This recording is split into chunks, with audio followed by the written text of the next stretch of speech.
Bonjour, donc je Bonjour. suis avec Hélène Weber. Donc Hélène qui est psychologue, sociologue et formatrice. Et personnellement, je l'ai connue grâce à son site Donner du sens à vos études.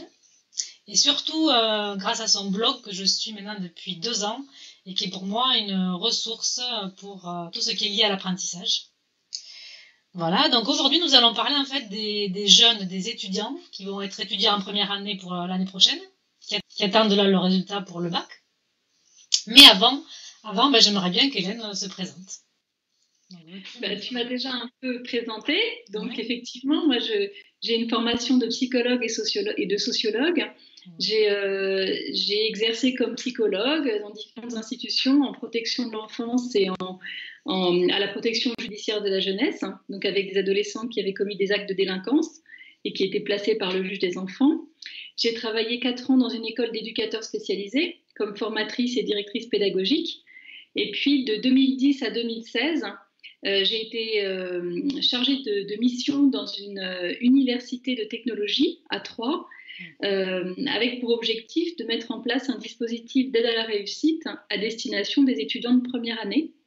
Et c'est dans ce cadre-là que j'ai expérimenté tout un ensemble d'ateliers pour aider les étudiants à trouver leur marque dans le cadre de leurs études supérieures.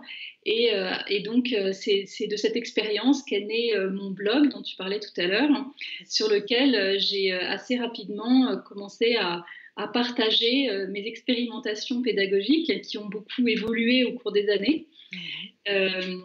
Et si bien que progressivement, ce que j'ai mis en place, j'ai eu envie de le diffuser à plus large échelle. Donc, je suis passée à temps partiel dans mon emploi à la fac. J'ai mis en place des formations, j'ai écrit un livre, j'ai fait toutes sortes de choses pour rencontrer des gens que ces contenus intéressaient. Et là, je suis complètement passée en libéral en août l'année dernière. Et donc maintenant, à plein temps, je forme des enseignants dans le secondaire et dans le supérieur, donc dans des écoles de commerce, des écoles d'ingénieurs, des universités, pour, sur les thématiques, favoriser l'autonomie des étudiants, stimuler l'envie d'apprendre, déployer sa créativité pédagogique. Voilà. Bon, ben voilà, un super parcours, on peut voir.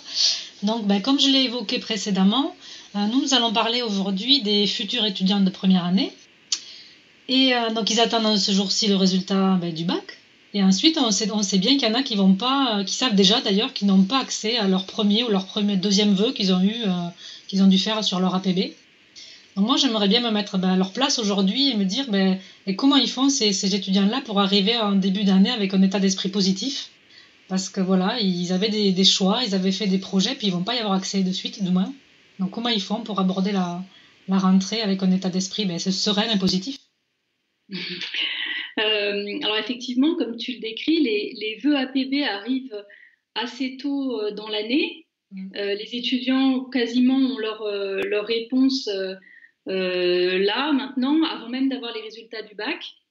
Et pour certains, le choix premier n'a pas été celui pour lequel ils ont été acceptés. Moi, je pense dans ces cas-là que c'est vrai qu'on a envie tout de suite d'être dans une démarche positive. C'est souvent le cas quand on rencontre une difficulté, quand on est confronté à une déception importante, de se dire allez, il faut se remobiliser, c'est pas grave, rien n'est perdu, on va trouver du positif, même dans une expérience qui a priori est décevante. Moi, j'aurais plutôt tendance à dire un peu, à commencer par dire l'inverse, c'est-à-dire prenez le temps d'être déçu. Oui, vous aviez fait un premier choix. Alors, je vais y venir après sur mes conseils, mais d'abord, je trouve que c'est important de vivre la déception et d'aller au bout de ça. Et dans un deuxième temps, de pouvoir en parler avec son entourage, avec ses amis, qu'est-ce que ça nous fait de ne pas avoir eu l'orientation espérée. Et il faut aller au bout de cette déception et de la tristesse qu'elle engendre avant de pouvoir passer à qu'est-ce que je vais faire maintenant et comment je vais pouvoir retrouver du sens dans l'orientation qui va néanmoins être celle avec laquelle je vais devoir faire à partir de la rentrée. Ensuite, de l'expérience que j'ai d'accompagnement des étudiants, en fait, le projet d'orientation est pour beaucoup d'étudiants peu approfondi. Euh, je vous donne l'exemple, enfin, j'ai eu beaucoup d'exemples d'étudiants qui en première année d'études supérieures se retrouvent dans des filières ou dans des orientations qui ont été choisies de manière assez superficielle et peu motivées en fait. Motivées par rapport à une certaine idée, de certaines représentations qu'on se fait de l'enseignement supérieur, mais pas forcément parce qu'il s'agit d'un projet précis, abouti, ancré. Donc, ça peut être justement une occasion de se reposer des questions sur son projet et parce que je vous donne un exemple. Alors moi, là où j'ai travaillé longtemps, c'est en école d'ingénieur. Et j'ai beaucoup d'étudiants qui se retrouvaient en échec dans les premiers mois et qui donc eux aussi en échec dans les premiers mois, ils en viennent à remettre en question leur orientation. Et pour beaucoup, ils s'apercevaient qu'ils étaient passés d'une année à l'autre sans vraiment se poser de questions. Ils avaient choisi l'orientation, la meilleure orientation à laquelle ils pouvaient prétendre en fonction de la qualité du dossier qui était le leur. Alors, un étudiant s'était retrouvé en première année d'école d'ingénieur parce que il avait fait une filière scientifique, et il avait fait une filière scientifique parce qu'en seconde, il était bon élève. Et donc, comme beaucoup de bons élèves à ce moment-là, on va en filière scientifique parce qu'on se dit que c'est l'orientation qui nous permettra d'avoir le plus d'options ouvertes après le bac. Mais en même temps, il réalisait à ce moment-là que c'était plutôt l'éco, la gestion, la sociologie qui lui plaisait, et qu'il s'était retrouvé en école d'ingénieur parce que c'était des études prestigieuses, mais pas forcément parce que c'était un choix, un vrai choix qu'il avait fait en connaissance de cause. Après, il y a tous les étudiants qui se retrouvent dans des orientations et qui se retrouvent en difficulté et qui réalisent qu'ils ont peut-être fait un choix pas pour les bonnes raisons. Je pense aux étudiants qui se sont orientés en école de médecine, alors peut-être que pour eux c'était un vrai choix, motivé, etc. Mais avec les difficultés, le fait d'avoir pas des résultats à la hauteur pour passer en deuxième année, se retrouvent à re-questionner leur choix d'orientation, et à ce moment-là réalisent. Enfin, l'important, c'est de remettre le doigt sur les raisons profondes du choix qu'on a fait. Et pour certains, c'est travailler dans le soin, par exemple, pour les études de médecine. Et c'est tout à fait possible de travailler dans le champ du soin sans pour autant faire médecine. Mais il y a plein d'autres filières qui permettent de prendre soin des autres. Les études d'infirmières, les études d'aide-soignants, les études d'éducateurs, les études, et dans différents contextes, à différents niveaux, avec différents publics. Et en fait, les difficultés ou les choix qui ne peuvent pas être contentés dans un premier temps, ça ne veut pas dire qu'il faut que la vie s'arrête et qu'il n'y a plus de projet possible derrière. Ça veut dire, moi je pense qu'il faut se repasser dans la phase d'orientation où on se questionne sur qu'est-ce qui fait sens pour soi, qu'est-ce qui va nous permettre de nous projeter avec envie et optimisme dans l'avenir. Il y a plein de personnes dont c'est le métier d'accompagner la réflexion sur ces sujets. Moi, j'invitais les étudiants à aller au Centre d'information et d'orientation, au CIO, pour rencontrer des conseillères d'orientation psychologues qui font passer des tests, qui discutent avec les étudiants pour les amener à mettre le doigt sur ce qui fait sens et sur les opportunités d'orientation qui s'offrent à eux. Voilà. Donc je pense il faut aussi avoir en tête que la réorientation est possible à toutes les étapes du cursus. Moi, par exemple, mon premier choix après le bac, c'était une classe préparatoire littéraire. J'avais fait un bac scientifique parce que j'étais une bonne élève et que du coup, j'avais fait une filière scientifique alors que je préférais les lettres et les sciences humaines. Mais je m'étais quand même retrouvée en bac S. Donc après ça, j'étais allée en classe préparatoire. Je me suis complètement plantée en classe préparatoire. J'ai eu des très mauvaises notes et ça m'a complètement déstabilisée. Je ne savais plus où j'en étais ni ce que je voulais faire. Et à ce moment-là, je me suis re-questionnée sur qu'est-ce qui m'intéressait, qu'est-ce qui me plaisait. Et je me suis réorientée l'année suivante en deuxième année de licence d'histoire. Là, ça s'est mieux passé, mais quand même, ce qui m'intéressait le plus, c'était l'histoire contemporaine et la sociologie. Donc, je me suis réorientée en licence 3 de sciences politiques. Et en licence 3 de sciences politiques, je me suis aperçue qu'en fait, le droit, etc., ça ne m'intéressait pas trop. Ce qui m'intéressait le plus, c'était la sociologie, et que j'avais en plus envie de faire la psycho. Donc, je me suis encore réorientée en Master 1 où là j'ai fait un master 1 de sociologie et je me suis inscrite en licence 2 de psycho.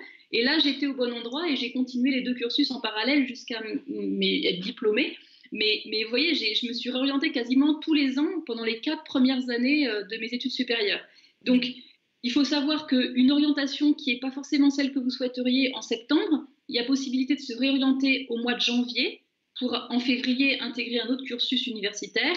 Il y a des DUT qui recrutent aussi en février.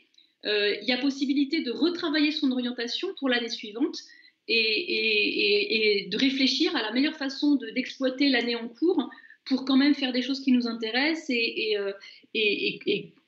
en lien avec le projet qu'on est en train de reconstruire. Voilà. C'est ça.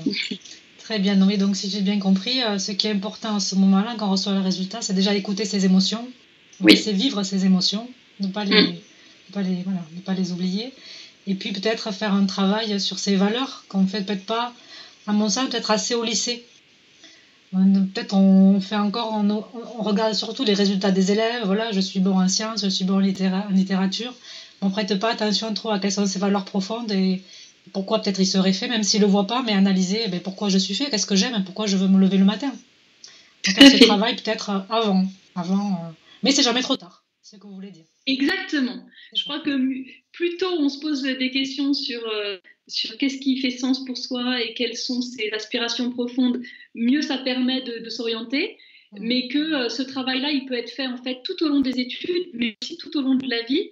On a le droit de se réorienter aussi quand on est adulte. C'est pour ça qu'il y a beaucoup d'adultes qui retournent aux études et qui envisagent de nouvelles activités au cours de la vie. Et voilà, c'est une question pour la vie entière en fait. Oui, tout à fait. Donc peut-être une dernière question, donc grâce à votre expérience, à ton expérience, pardon. Donc, admettons un étudiant, il arrive en début d'année d'études supérieures. Quel piège quand même il faut éviter? Parce qu'il y a souvent quand même des étudiants qui ratent leur première année, pas parce qu'ils sont mal orientés, mais ils tombent dans d'autres pièges. Donc quels sont peut-être les pièges les plus importants à éviter en première année? Alors, le premier piège, c'est celui que tu énonçais, dont on vient de parler. Il me semble que c'est important, c'est la question du projet. Se trouver dans des études qui ne sont pas forcément celles qui nous correspondent. Et à ce moment, parce que plus on a un projet qui fait sens et qui nous correspond, plus on va persévérer en fait quand on va être confronté à des difficultés. La difficulté, ça va être un défi à relever et on va se mettre au travail pour chercher les moyens de relever ce défi et de dépasser les difficultés. Donc, travailler sur le projet, c'est vraiment important de ce point de vue-là. Le deuxième, je pense, élément qui est très important, en général, beaucoup d'étudiants ont construit des amitiés très fortes jusqu'au lycée. Parfois, on a tout un environnement d'amis qu'on connaît depuis longtemps. Et tout ça est remis en cause au moment du passage dans les études supérieures parce que tout le monde va un peu à droite à gauche dans des écoles différentes, dans des orientations différentes. Et donc, on a tout cet environnement social soutenant à se reconstruire au début des études supérieures, d'autant plus si on change de ville, si on change de... voilà, si on n'habite plus au même endroit, donc on a à la fois l'environnement du quartier, de la nouvelle ville, pour ceux qui font des orientations ailleurs qu'autour de chez eux, et même pour ceux qui restent dans leur quartier, on arrive dans une structure qui est complètement nouvelle, avec des gens qu'on ne connaît pas, et il va falloir se reconstruire un environnement social soutenant. Donc tout ce qui concerne les besoins liés au bien-être, les relations sociales, mais aussi tout ce qui concerne la santé. Pour beaucoup d'étudiants, le fait d'arriver dans un lieu où ils ont beaucoup de liberté, d'autonomie, on ne fait plus forcément attention à dormir suffisamment, à bouger, à se nourrir correctement, et tout ça, c'est la base, à se soigner lorsque c'est nécessaire, avoir ses vaccins à jour, etc. Et tout ça, c'est des éléments de base qui font que des étudiants se mettent en difficulté progressivement parce qu'ils ne prennent pas soin de leur santé. Le troisième piège, le troisième élément qui a beaucoup d'impact, je pense, sur la réussite des étudiants, c'est la qualité de l'enseignement qu'ils ont. C'est-à-dire qu'en fonction des universités, des enseignants, des institutions, ils sont plus ou moins bien accueillis, plus ou moins bien encadrés, plus ou moins bien accompagnés. Il y a quand même plein de règles du jeu qu'il faut s'approprier, qui sont différentes dans le supérieur par rapport au secondaire. Et les étudiants sont plus ou moins accompagnés dans cette prise d'autonomie progressive qu'ils doivent être capables de mener dans cette transition. Et ça amène au dernier point, il faut vraiment avoir en tête que l'accès aux études supérieures demande de construire son autonomie, de prendre des décisions, de prendre des initiatives, et que tout ça, ça s'apprend, et que si ça ne vient pas des enseignants et de l'institution dans laquelle on arrive, il faut aller à la recherche des personnes ressources et des clés de compréhension qui vont nous permettre de construire cette autonomie. C'est ça. Très bien, bon, merci beaucoup. Donc, oui, donc là aussi, si je devais résumer, donc c'est de continuer à prendre bien soin de soi, ne pas se laisser influencer par toutes les envies qu'on a quand on est nouvellement tout seul dans une grande ville, par exemple, sortir tout le temps, etc. Puis rester en lien social, donc créer du lien social qui est important. Et puis donc essayer de trouver les bonnes ressources pour aider à mieux comprendre toutes ces techniques d'études supérieures. Donc aller chercher de l'aide si on a besoin pour mieux comprendre et pour ne pas être noyé plein de nouvelles informations en fait, de nouvelles façons d'apprendre aussi. Bien, merci beaucoup. J'espère que de nombreux étudiants pourront suivre tous ces conseils, que ça leur servira. Et voilà, Hélène, je te remercie d'avoir participé à cette interview. Et voilà, je vous dis à une autre fois. À bientôt. Au revoir. Au revoir.